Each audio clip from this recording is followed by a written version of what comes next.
Among the noise of passing cars on Capitol Boulevard, if you listen carefully, you'll hear another sound. And I saw Kenny G play it when I was younger, and I told myself I was going to play. I was like, I'm going to play that. Standing on the sidewalk with only a saxophone, Brad Smith plays from the heart. I don't want anybody to think I want praise. I want God to get every bit of the glory that he can get. But his cardboard sign will give you a glimpse into his current situation. Brad was laid off from his job and is raising a family in a hotel. My wife, she looked at me and she was like, babe, just open up your case and see what happens. It's a talent he's been perfecting since high school. He says his band teacher kept him focused. He never gave up on me. A lot of times I wanted to give up on myself, but he was like, there's something in you got to keep going. I never wanted to try out for All-State, but he told me to go ahead and do it. And I made All-State, and I just give God the glory. And he kept going, playing in college at NC Central, where he says his band director, again, kept him inspired. He taught me discipline, and he taught me dedication. And like, it has pushed me to use all those things to take care of my family. For Brad, this is more than just music. Even though I'm in my situation, I don't wear my situation, you know. I give God the glory because he's the one that's going to bring me out. This is his sound of hope. If you listen to God, he'll guide you where you need to be and take you where you need to go. It's hard because sometimes you feel like you should be certain places and you might feel like you should have certain things, but it's all about the journey that gets you there. You just got to listen. You just listen, everything else will fall in place. And he's certainly giving us all something sweet to listen to.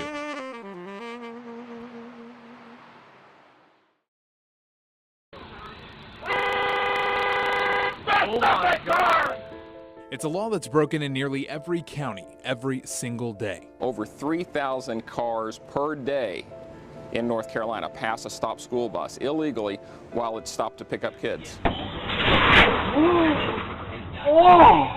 What we see in these videos is what our bus drivers have seen for years. Have you seen some pretty close calls? Yeah. And with more than 800,000 kids across our state relying on these buses, the danger is very real. The biggest safety problem for kids is not on the school bus itself, but it's getting on and off the bus. You'd think it'd be hard to miss a giant yellow bus, but the sad truth is, since 1999, 13 children have died simply trying to get to and from their school. And one of those children was 7-year-old Aaliyah Morgan. It was right here on Highway 421, spring of last year. She was getting off the school bus. The lights were flashing. The stop sign was out when Highway Patrol says a log truck, similar to that one right there, went right through the stop sign, hitting Aaliyah, sending her to the hospital, where she later died. She was a tomboy when she wanted to be a tomboy. She was a princess when she wanted to be a princess. Memories of Aaliyah's contagious smile and her eyes that could light up a room are things her Aunt Rosabelle keeps close to her heart. It's terrible that you have to lose somebody you love.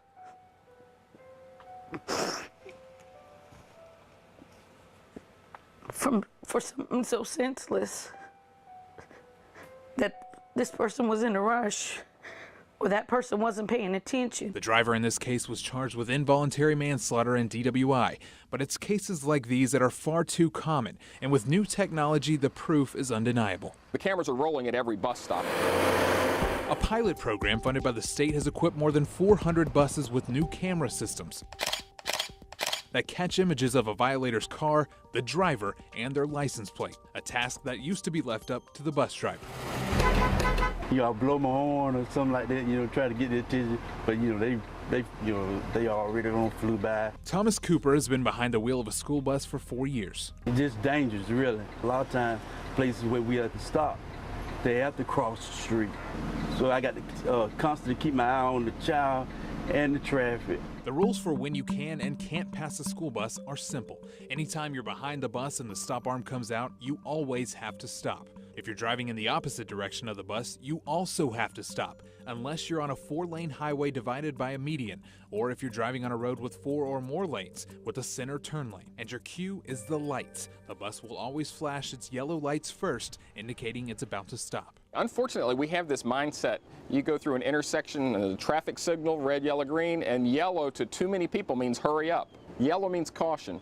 And on the school bus, my goodness, that's where you have to be cautious. because you know the bus is getting ready to stop. That means there's kids around. WNCN Investigates took our cameras out to see for ourselves, and within minutes, we witnessed violators. Watch this one. The bus stops, lights on, stop arm out. The doors open, but then this convertible comes blazing through at full speed. We would love to have the situation where the cameras are not even needed because people are doing what they're supposed to do. But until that happens, then we're going to take the evidence off of these cameras to give law enforcement a tool to use to make sure that the motoring public pays attention or pays up. I mean, if you're going to find them, find them.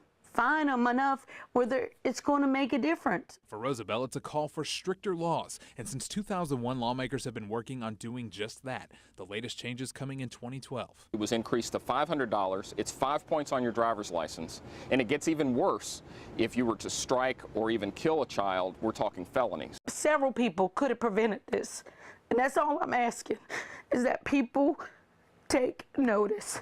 So let's talk solutions. Part of it is making sure your kids are paying attention as they cross. Until we reach the point that every vehicle is going to stop, you have to be vigilant. No earbuds in, no texting when you're crossing the road. Although for the little kids, it's not always easy. Our camera saw these children darting across the street without a single glance. A lot of times they're sleepy, they want to eat, all type of situations like this. But bus drivers and parents must also help guide students when it's safe to cross. Have an extra person on the bus. Have a monitor. If they're just off the bus and gone, how can you stop them if you had to?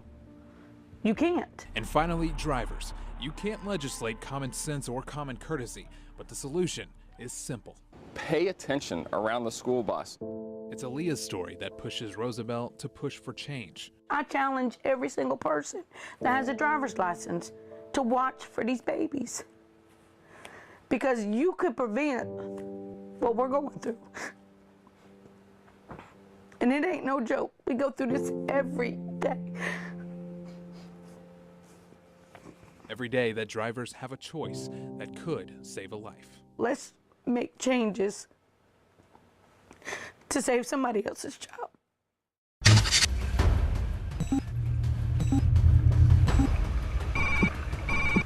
Okay, is ready to pick it up a little bit? We're ready. You guys ready? We packed our gear into a small boat and hit the water with a group of researchers. It was a bumpy but short ride just a couple of miles off the coast to our destination. This is OSearch. Good? Yeah. All right, I'm coming up. An international research group dedicated to the apex predators of the sea. Sharks. It's all about sharks. Grab the line. The 126-foot vessel spent its early days in the Bering Sea as a crab boat. It's now a ship of science. This is its first time in North Carolina. North Carolina is an amazing coast. There's a lot of shark activities in this region. And what it's unique is that there hasn't been much studies on those sharks. At the helm is Captain Mark Bowden. We're here looking for sand tiger sharks. The particular local science guys were doing this study on sand tigers, and they asked us for some help, and we were like, yep. Traveling the world, he hasn't stepped foot in his own front door in 15 months. Now, there's 3 or 4 of us who live on board permanently, full-time. We've all got our bedrooms and bathrooms, got the galley down there, we've got a living room, and even though we're a long way from home, it's a pretty good life. I mean, have a look around, what's not to enjoy? Maneuvering inside the boat was a little tricky, but once we got our sea legs, it was time to meet the local researchers. Pull that buoy up. Meanwhile, the fishing team set out to look for sharks. We know these sharks have been here for a long time, but we don't know exactly why. And they're here year-round. So what is it that's bringing these animals? Why are they calling this area home? And we're trying to fit those puzzle pieces together. Hat Fatzinger runs the North Carolina Aquarium at Pine Knoll Shores. We're trying to create the best level of care for our animals in the aquariums. You know, we utilize these animals in our facilities, zoos and aquariums, as ambassadors for their species in the wild. Morphometric data, Each member of the science team has a different job and a different specialty. Spinal needles are 3.5 inches long. Yeah, this is an internal tag, and it has battery life for about 10 years. This is an incredible opportunity. You know, very few times do you have a vessel large enough in the capabilities and capacities to carry multiple scientists to do a wide range of procedures and experiments on these animals. But in order to do the research, you have to catch a shark first, and that's what OSearch does best. What sets the O-Search boat apart is this moving platform. It lifts up and slides right out over the side of the boat, drops down into the water, creates essentially like an underwater corral, if you like. We swim the shark into the corral, we can then lift it up, lift the platform up, and it beaches the shark on the deck. I already looked in those now. What's that? Yeah, that's some sort of cyst. The team says they only keep the shark out of the water for about 15 minutes. Just enough time for the research crew to collect samples and tag the sharks with a GPS. Right, we can get our morphometrics right now. And then we just lower the platform back down, shark swims away. With their online shark tracker, anyone can follow the shark's migration. Yesterday, we were fortunate to tag 2 tiger sharks, female.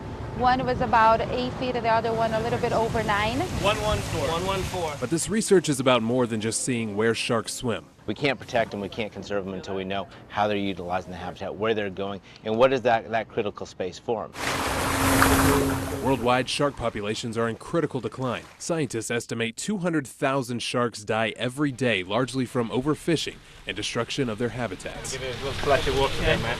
Good. Surgery's done. Sharks are the balance keepers of the ocean. They're like the lions of the ocean, if you like. And without the sharks, the whole food chain just doesn't work how it should. Okay, let's go up. When you have an ocean full and abundant with sharks, the ecosystem is working, and it's working perfectly. Boom, he's clear. Get it, boy. Woo! Oh, he's pinging in already. As for our trip, this fast-moving storm pushed us back to the shore early. Heavy rain put shark fishing on pause. But for this team, their real work is never done. We're really just about changing the perception of how people see sharks to more of one of fascination and interest and wanting to protect them rather than being afraid and just wanting to kill them. Do your thing, Georgia. Up and over, there she goes. Good luck, old girl. Stay safe out there. Nice job, everybody. Nice job.